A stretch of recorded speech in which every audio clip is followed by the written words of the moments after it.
So okay, so if that's the highest good, the community, why won't we just leverage that even more and make everyone participating in everyone's success? Because numbers are obvious, right? There are 7 from 10 will not make it. Will just not make it. 2 will be okay, and 1 will hopefully succeed better, right? But those 7 are also smart people. Just write the wrong product, wrong time, wrong whatever. But they will even emerge or let their business model go and join another one. But there's a community behind it. It's actually proven that only by us communicating together and being engaged in the same conversation, that creates a certain neuroplasticity, and we actually learn from each other. We don't even need to it's not only about discussing the topic, it's just by sitting together and letting our brains align on the same wave length, so that we can learn from each other. And I find this amazing, and this is why I believe that communities, they totally make sense if you want to adopt new skills. Being also physically together totally makes sense if you want to adopt new skills. Right. So this was the founding ideas of VentureCake. On the one hand, utilizing our very strong ecosystem that exists already. On the other hand, creating a community of startups that are tied to and committed to build a strong community, supporting community for growth. And this is how we started. Okay. And I think here the programs also of the Vienna Business Agency probably align very well with founders who are not from Austria, who would like to be part of this community, who would like also to test a bit how do I operate on the Austrian market. They can benefit from that as well, and I don't know. Exactly. Stay so a we while. work together with all the relevant partners. Obviously, Vienna Business Agency is one, FFG, Förderungsgesellschaft is the other one, AWS also. So all the bodies that's actually tasked with supporting Austrian economy, innovation economy, are working obviously with us to support those startups. If you're a startup from whatever region and you're considering, those bodies will be helpful with funds, with knowledge, with support, with expertise to make it actually happen, for you to come here and enjoy the program. Because we are approaching towards the end, I wanted to finish on an aspirational note. From the experience that you have gained with corporate partners so far, you probably also see certain patterns, or what are the most common challenges that they're trying to solve through innovation or through technology. Can you somehow distill it to a trend that you're seeing right now? So if there is a problem or problems that need to be solved, let's say by startups, for your partners, which are the most common, or is there kind of like a direction that you can give? I think the startup scene is a very smart scene, and we've seen it also in the applications, and in the first batch we opened the door, said, hey, if you have a good idea, just join us. We do not narrow it down to a topic, industry or technology. Just come, tell us your idea, and let's have a good conversation.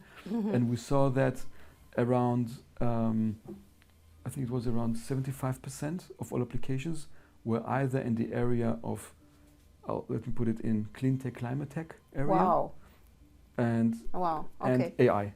Those two topics, and if they're combined, even better, right?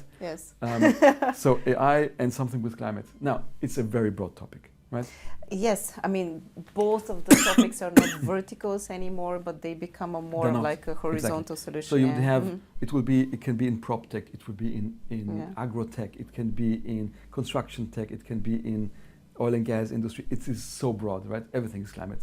Because today, if you incorporate innovations, if it's not climate, paying into the climate topic, nobody wants to hear it, and it's not good. Because it's our, that's where we're going to. Same goes for AI. It needs to be smart, it needs to be agent-based, it needs to be, less human touch and very smart machines that do something for us that we cannot do currently. And so, as you say, I mean, if you ask, okay, what are corporates looking for? People know it already, right? It needs to pay into the climate crisis topic.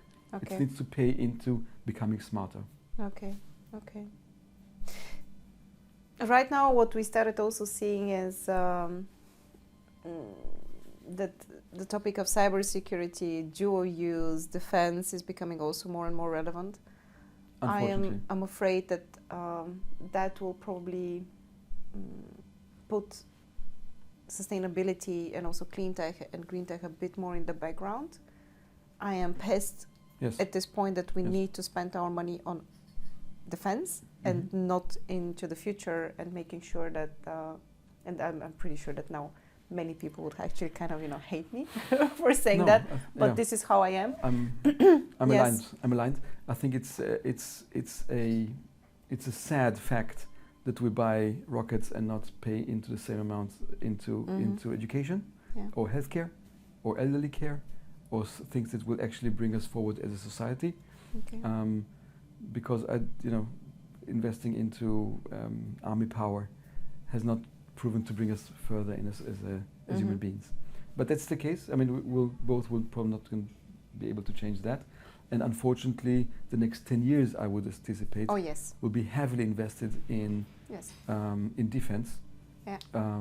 What does it mean for the startup scene? Different stuff. Obviously, cybersecurity is going to be on the rise for various reasons. Also with capability of being the aggressor, not only the defender. And it's going to be driven very hard. There are several units already that are now putting money together for acceleration in defense area. You need to want that, right? You need to actually want that. And there are most often than not very state-related organizations, right? Because you will not be able as a private contractor to do a defense accelerator. It's heavily funded, obviously, and there's a lot of secrecy around it because this is, regarded as an advanced. It's a strategic topic for every country. Exactly. Yes, indeed. Exactly. But anyway, so if you remember the vision that you started with initially, weXelerate, and then later on evolved to Venture Cake, and now you are progressing on this path. And if you have to think fast forward into the future, how would you imagine the moment where you feel like, okay, we have achieved that, like that's a success? I don't know. You probably sit with your business partner somewhere with a glass of nice, what are you drinking? I don't know, whatever nice whiskey or I'm not picky. or champagne or sect or something like this, and you would be thinking, yeah, remember how we started? Now we made it. When would you know that you made it? I think currently weXelerate has a regional role, right? And obviously with all those partnerships that we have are mostly regional, right? Regional means Austria, a little bit of the CE region around it, but that's it. I think I do hope, and this is also our goal, that Venture Cake will become one of the most relevant accelerators in Central Europe, if not in Europe, with a relevant partnership. And relevant partnership means also that the startups that we, walk through our accelerator actually will do good and provide value, not only monetarily, but also for us as a society to advance. Europe is lagging behind dramatically versus US and Asia, and we need to support that. So if we will be successful in creating a relevant accelerator in Central Europe, this will actually give us more power to do Europe tech. We'll be very, very proud.